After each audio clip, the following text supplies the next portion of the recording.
천안시 쌍용동, 그 유명한 쌍용동의 물건입니다. 요새는 굉장히 이제 여기 들어오시는 분들의 숫자가 굉장히 많이 늘었어요. 최근에. 작년 연말부터 천안, 또 올해도 또 아산 낙찰가 엄청 높아졌고요. 네. 근데 이제 바로 그 직전에 5월 달에 낙찰 받았던 물건이고요. 저희 즐거운 경비 멤버님이 매매사업자로 해서 낙찰을 받으셨어요. 그래서 이게 낙찰가가 1억 6,900, 1억 7천 정도 되죠. 대항력 있는 임차인으로 되어 있죠. 그러네요. 근데 사실 이래서 저렴하게 낙찰 받을 수 있었던 거예요. 자세히 보면 여기 소유권이 이전이 되고 근저당이 금융권 근저당이 있어요. 네.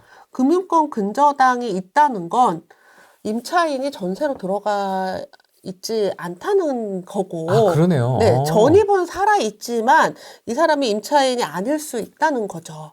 그래서 요거를 서류를 확인을 하고 현장에 가서 다시 이제 이중 체크를 하고 나서 아니다. 이 사람은 그냥 집주인 관계인이다. 라는 걸 알고 나서 입찰에 참여를 했고요. 그래서 좀 저렴하게 낙찰 받을 수 있었습니다. 그럼 이분은 어떤 조건으로 여기 살고 있었던 겁니까? 조건이 아니라 그냥 가족이에요. 가족인데. 영이네, 영. 네. 아무것도 아니죠. 실제로 이런 게 많아요. 그런데 간혹 진짜 임차인도 있거든요. 그래서 더블 체크를 꼭 하셔야 됩니다. 네, 진짜 임차인이 있을 수도 완전히 이건 절대 뭐 다 가족이다라고 단정 지으시면 안 된다는 거죠. 그러면 이 당시의 시세는 얼마였습니까? 지금 1억 한 6,900 정도의 낙찰을 받으셨는데 네. 이 당시의 시세는 얼마였습니까? 이 당시에 한 2억 초반 정도 됐을 것 같아요. 네, 그리고 아마 거의 낙찰 받았을 때 2억 한 2천, 2억 3천 정도가 시세였고요. 그리고 그 가격에 매도를 하신 거죠. 아, 매도도 완료를 하셨군요. 네, 매도 완료했죠. 그래서 잔금 납부한 게 7월 달이었는데 여기 보시면 이게 지금 거래가 굉장히 많죠. 네. 지금 거래가 굉장히 많이 보이고 있는데 11월 달이고요. 9월 달에 아마 매도를 하신 걸로 알고 있습니다. 요거. 네, 2억 2,300. 그러니까 시세보다 약간 저렴하게 매도를 하신 거죠. 낙찰 받고 바로 매도하는 케이스가 요런 겁니다. 그러니까 낙찰을 받을 때 너무 말끔한 물건들은 그렇게 저렴하게 낙찰을 못 받아요. 약간 애매한 점이 있는 것들이 키포인트였죠. 그래서 선순위 있는 임차인은 문제가 있지만 문제가 없을 만한 것들을 좀 고르셔야 돼요. 그러면 이 정도로 단타를 하려면 수리를 하고 파는 거예요? 아니면... 수리를 할 수도 있고 안 할 수도 있는데 이 물건은 수리를 안 했던 것 같은데. 아, 그냥? 네. 오. 수리를 안 하고 저렴하게 파는 것도 방법이에요. 그러네요. 네, 수리를 안 하고 저렴하게 사고 싶어하는 사람들도 있거든요. 그리고 이 물건은 뭐 실수요자들이 좀 좋아하는 물건이기 때문에 가격만 맞으면 얼마든지 매매가 가능한 거죠. 지금도 거래가 되게 많잖아요. 그러네요. 저렴하게 낙찰만 받을 수 있으면 됩니다. 그럼 세금 떼고 대략 얼마 정도의 수익을 내는 거예요? 매매 사업자는 일반 과세예요. 여기에 또 비용도 모든 비용들이 다 비용으로 처리를 합니다. 일반 개인은 뭐 도배나 이런 자잘한 인테리어는 비용으로 처리를 못 하잖아요. 양도세 처리할 때. 근데 매매 사업자는 이 모든 것들을 심지어 나의 급여도 비용으로 처리를 할 수가 있어요. 실제 나갔던 돈들을 다 제외하고 그리고 세금은 지금 과세 구간이 아마 15% 과세 구간인 것 같아요. 그래서 15%를 냈겠죠. 비용을 다 제외하고 나서 양도 차익의 15%를 세금으로 내고 남는 금액이니까 한 3천 정도 될 것 같네요. 언제냐면 얼마 안 됐어요? 2023년 네, 작년 물건이에요. 이거든요. 한창 네. 분위기 막 안 좋고 어수선하고 막 했을 맞아요. 때 여름 맞아요. 전에 지금 시장이 좀 박살나 있는 빌라 오피스텔 이 시장은 좀 어떻게 보십니까? 지금 굉장히 저렴하게 낙찰이 되고 있어요. 네. 그리고 사실 거래는 다 죽었습니다. 거래가 죽었다는 건 매도가 안 된다는 얘기인데요. 근데 계속 이렇게 안 되지는 않을 거예요. 그래서 좋은 서울에 있는 빌라라면 저는 지금 되게 괜찮은 시기라고 생각을 해요. 그리고 월세는 꽤 많이 높아졌습니다. 월세가 많이 높아졌어요. 그래서 월세 수익률이 좀 좋아졌어요. 그래서 실제로 최근에 이제 저희 멤버님들 낙찰받은 물건들 중에 이 물건은 전세가보다 싸게 낙찰도 받았거든요. 그래서 제가 이제 최근 물건이라 이거를 보여드릴 수는 없지만 네. 그 물건 같은 경우에는 신림동에 있는 물건인데 전체 한 개 동이 전세 사기 사건으로 경매에 나온 물건이에요. 빌라입니까? 네. 빌라가 통으로 경매에 나온 게 꽤 많아요. 그리고 그 물건도 통으로 이제 빌라가 나왔는데 물건이 여러 개가 있다 보니까 이제 여기 물건 번호라는 게 있거든요. 그래서 한 20개 정도의 물건이 한꺼번에 나온 거예요. 그래서 그 중에 하나를 저희 즐거운 경매 멤버님이 낙찰을 받았어요. 근데 이제 처음에는 인근의 전세가가 한 1억 4천 정도, 1억 4천, 5천 정도 하니까 1억 4천을 쓸까라고 생각을 하셨어요. 근데 이게 전세 사기로 인한 물건이었고 또 임차인이 둘이에요. 그러니까 초보자분들은 좀 무섭죠.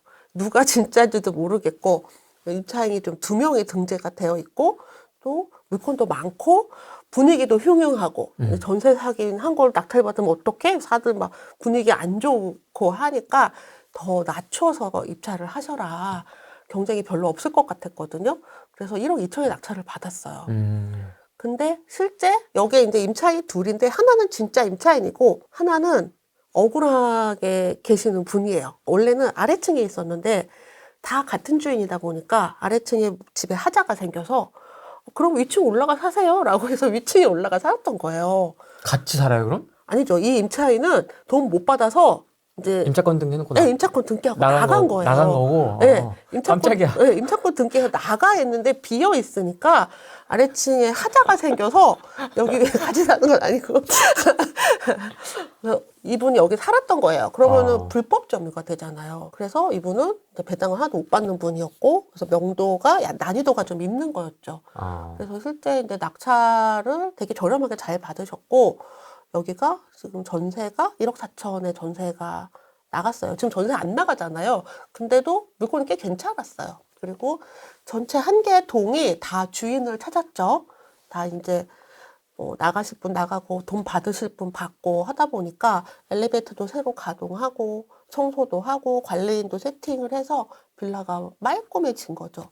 그러니까 거기에 살고 있던 분들은 뭐 자신의 권리만큼 배당을 받았겠죠. 근데 그거는 낙찰을 누가 받더라도 바뀌지가 않기 때문에 그분들이 받는 배당이 우리 낙찰자가 내는 잔금으로 이루어지는 거거든요.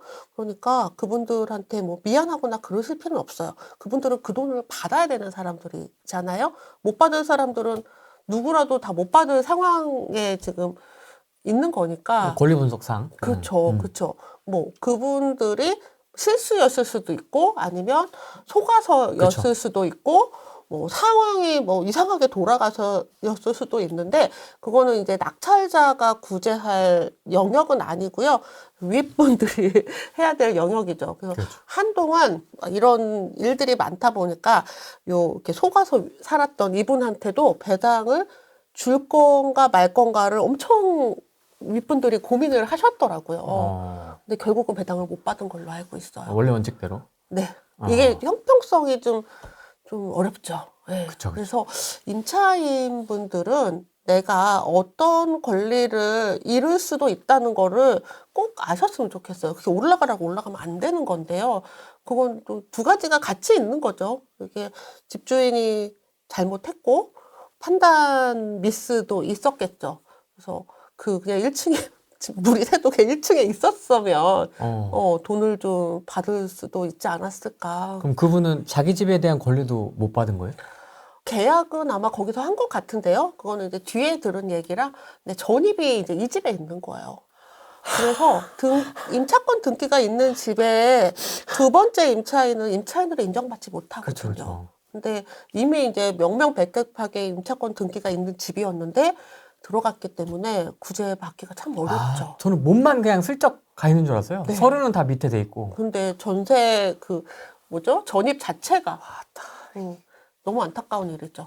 근데 실제로 그런 물건들이 되게 많고요. 지금도 아직도 좀 더 남았어요. 그러면 그 전세 사기로 통으로 나왔던 그 물건은 그러면 지금은 이제 정리가 됐네요? 다 정리가 됐고요. 다 새 주인들을 만나서 새 주인들끼리 힘을 합쳐서 청소도 하고 잘 꾸미고? 네, 깨끗하게 하고 그래서 그 중에 하나는 바로 단기로 매도를 하셨다고 해요. 그러니까 이분도 사실 단기로 매도가 가능하죠.